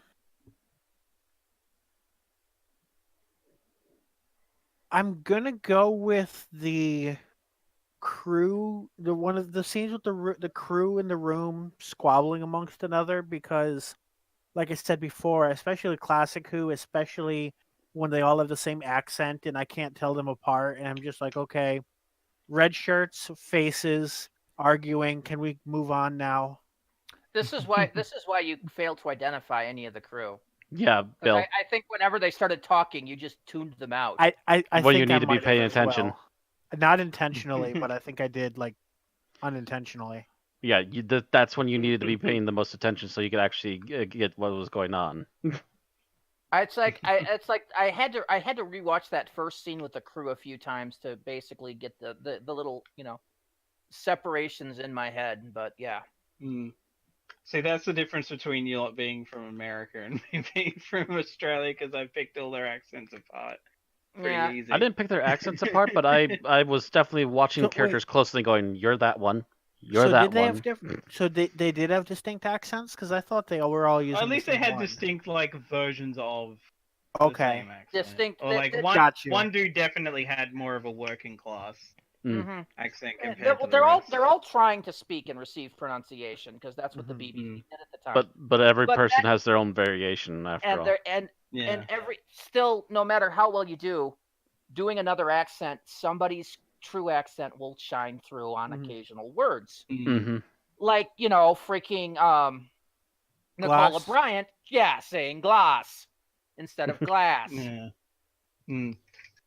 It's And just I'm pretty things- sure like one of these guys was Indian or had Indian heritage, and you could hear that somewhat come through in his voice in this. Okay, Tim, how about you? Your least favorite scene? Okay, my least favorite scene is the scene not where the Doctor is carrying Uvanov, the commander. Mm-hmm. Commander. You got it but right when the he first time, pretty much. but when he puts him down, it's like, why does he put him down? That just brings attention to the fact that he was carrying him in the first place. If he was going to carry him, he should have carried him through the whole series. It's like, Head No. tilt. Well, in a way, he kind of was, but Yeah. but it's like, what? First of all, why was he carrying him in to begin with? because he had gotten hurt by the robot. A lot of people got hurt by robots. Did the Doctor carry them? No. Why does he get special treatment? Because the Doctor's the only one there, and all the robots have turned evil. And they apparently needed to move quickly. Because when somebody was hurt before, they'd call for a robot. Mhm. All the robots now want to kill you. Let's not call them. that Actually, hits let's the call them media. and tell them we're at the opposite end of the ship. It would have been a lot funnier if he had slung him over his shoulder like a sack of potatoes. Mm. Well, I think he had a head wound because didn't he had like this red mark on his head? Yeah. That's Yeah. from Poole chopping him earlier. Yeah. Well, that or the thing, like hitting a bump or whatever, and just going like knocking everyone over. Oh, or when the drill hit too. That's a possibility as well. Yeah. Either or. All I'm right. pretty sure that's where Poole hit him. Anyway, Matt, your least favorite scene? Least favorite scene. What was his name again? The leader. Moving off. Uvanov. I just had it a moment ago. Uvanov's reaction to Zilda's being dead. He was just like, all of a sudden he just had this moment of, I was thinking that maybe after the whole mission was done, but she really did hate me that much, huh? That's like, dude, can you not read the vibes?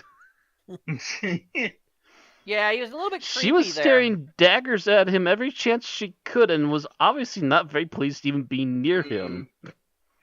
Yeah. It's like, wow, man.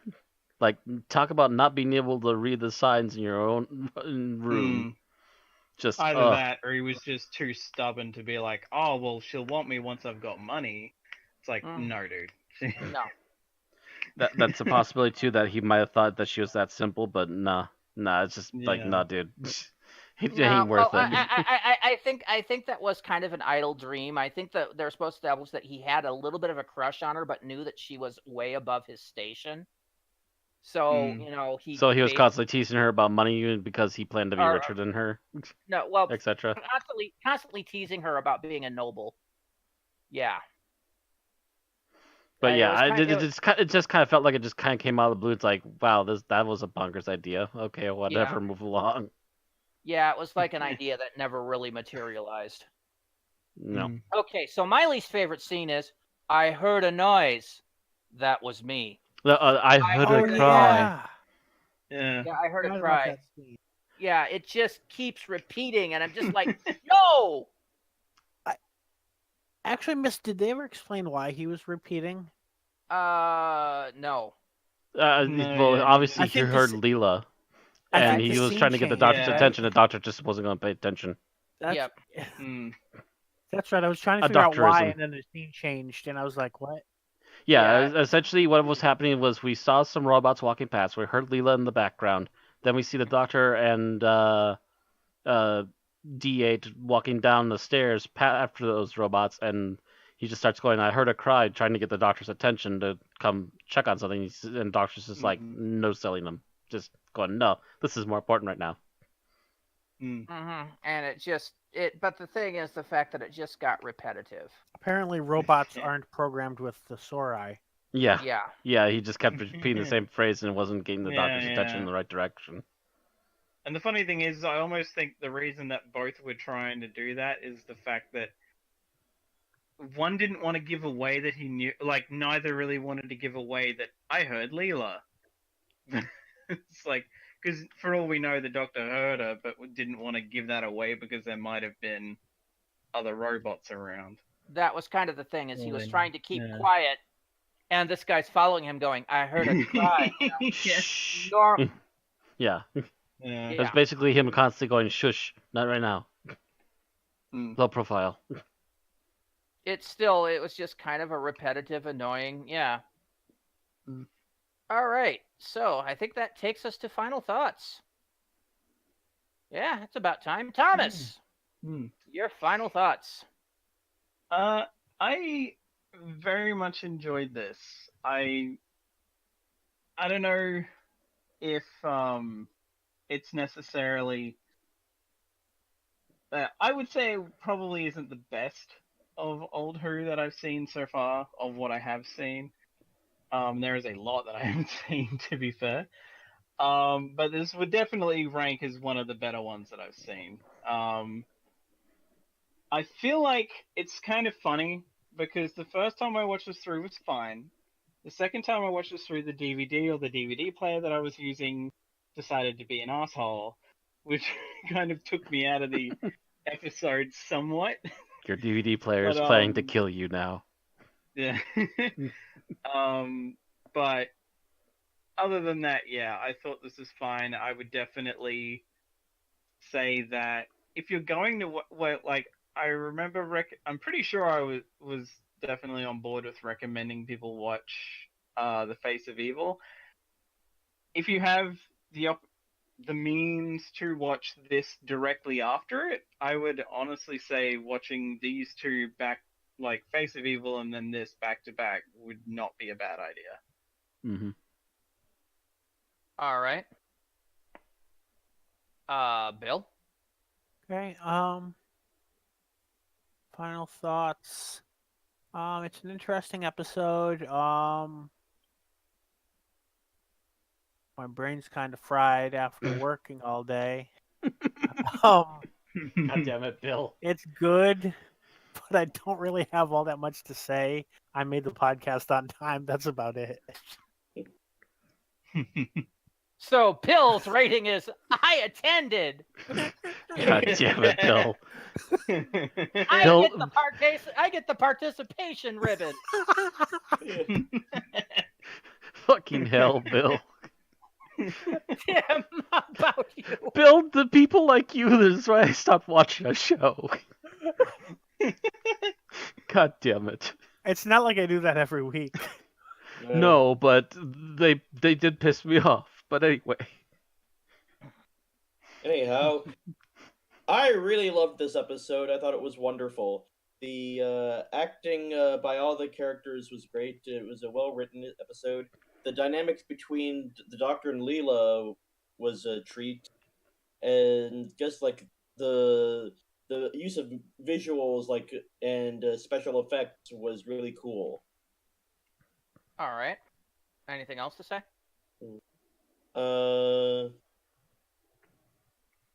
It did bring up some interesting points about the first law of robotics. Yeah. That I thought is one of those things that a mind that a lot of writers can go into.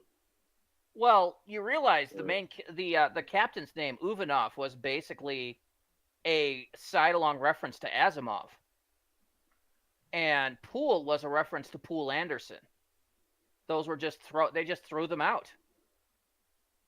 And Grimwade syndrome was a reference to a director who got tired of directing episodes with robots in them.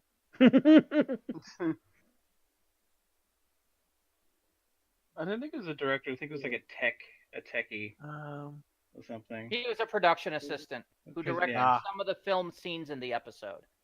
Yeah. I think And he, yeah, or he he was may, I always think he might have been working a on future material director. involving robots. Also, the idea of the sand harvester was something that they basically stole from Dune. Just altered it so it wasn't noticeable. Yeah.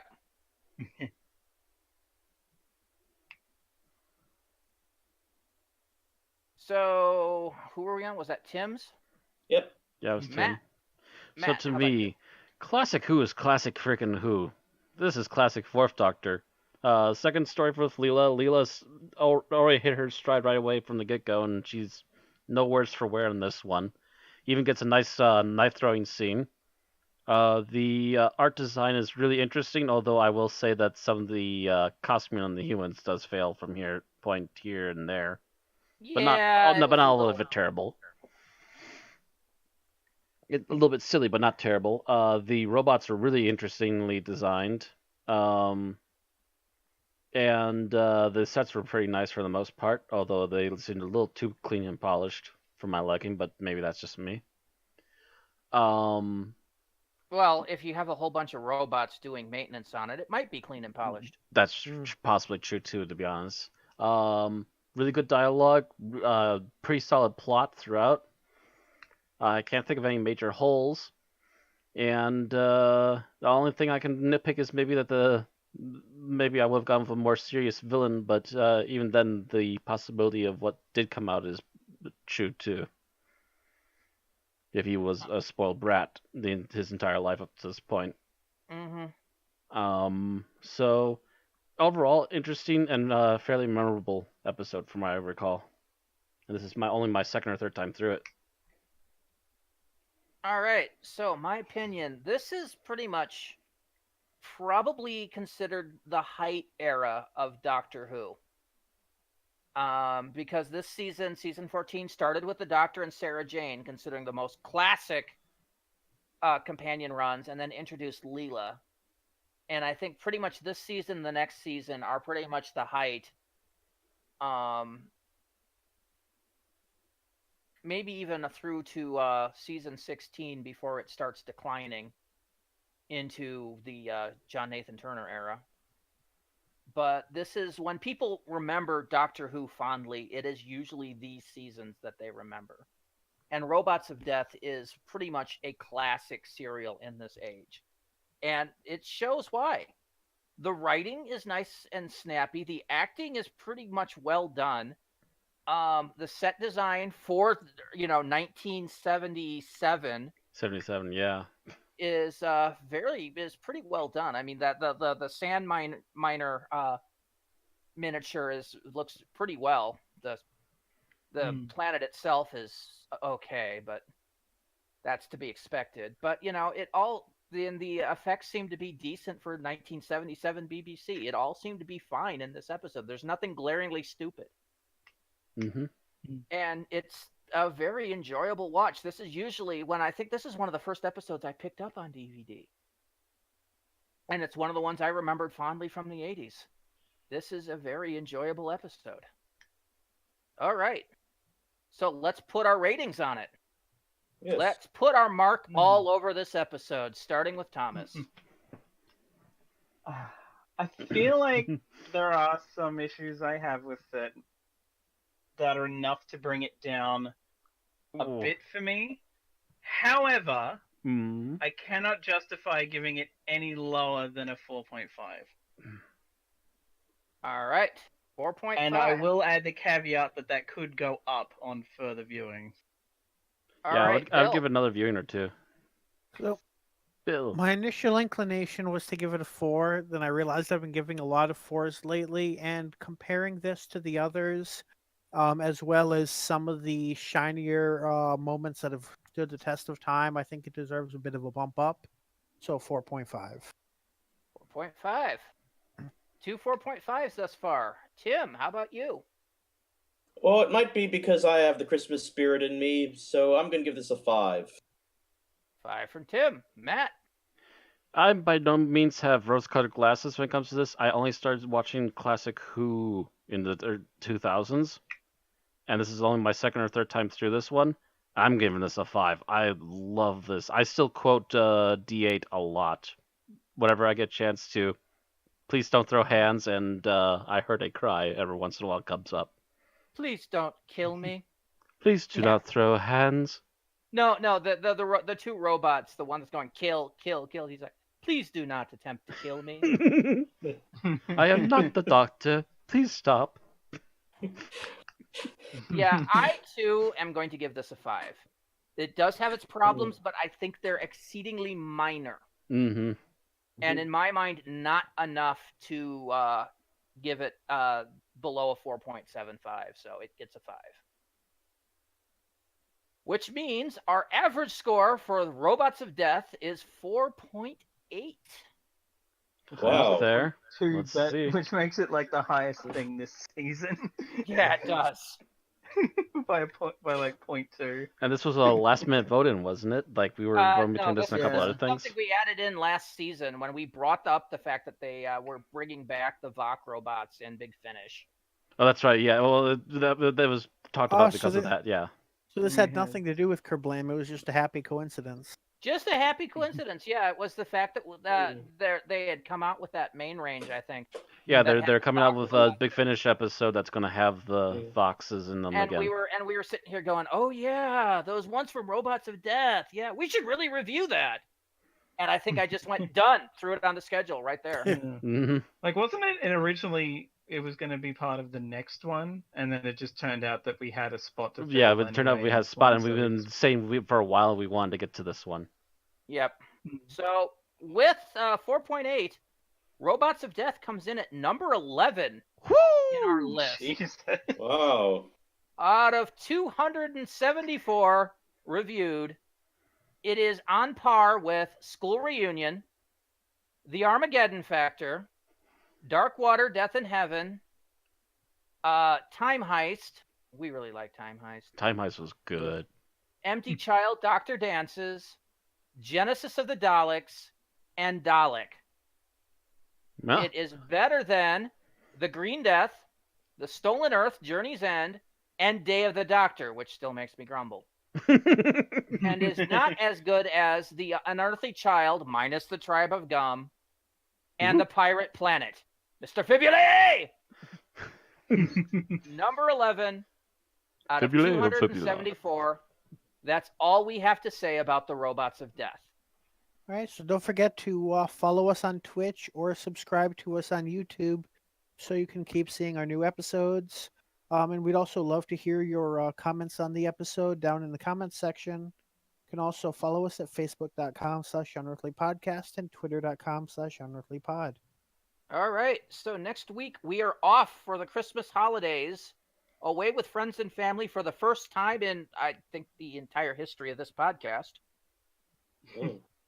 However, we will be back in 2 weeks on January 2nd to review the New Year's Day special, which I'll remind you is going to be Resolution, written by Chris Chibnall and starring Jodie Whittaker as the Doctor, Mandeep Gill as Yaz, Tosin Cole as Ryan, and Bradley Walsh as Graham. So we will see you in 2 weeks. Yes. Happy holidays, everyone. Happy Life Day. Error. Error. Does not compute.